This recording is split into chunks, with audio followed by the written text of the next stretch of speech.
આજે અમે એક લોકેશને જશું ને અમે નતું વિચાર્યું કે મને આવું જોવા મળશે.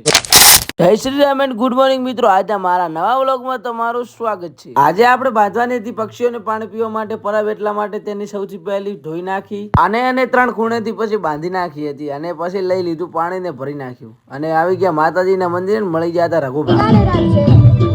એના પછી આવી ગયા ગામમાં શ્રીકુતર માતાના દર્શન કરી નાખ્યા અને પછી જવાનું હતું ગેસનો બાટલો ભરાવવા માટે. એટલે બાટલો લઈ લીધો અને પછી અમારો પોપટ થઈ ગયો, કારણ કે 2 દાડા પહેલા બુકિંગ કરાવવા મેં તો બુકિંગ કરાવ્યું. પછી આવી ગયા ઘરે ને પછી આવી ગયું શરણ માતાજીના મંદિરે. આ શું જોવા મળ્યું, આ કયું પ્રાણી હતું કોમેન્ટ કરી નાખો. એના પછી ઘરે આવી ગયા અને બેસી ગયા કેરીઓ ખાવા માટે. કાચી કેરી બહુ ખટાશ વાળી હતી, એટલા માટે તેમાં જલજીરા નાખીને તેની ખટાશ વધારી દીધી. એના પછી મારા મિત્રો ખાતા હતા પકોડી ને મેં પણ લઈ લીધી. પછી આવી ગયો તો ઘરે અને ખાવા મળ્યો કાચી કેરી, પણ આ તો બહુ ખટાશ વાળી હતી. આજના વ્લોગમાં આટલું.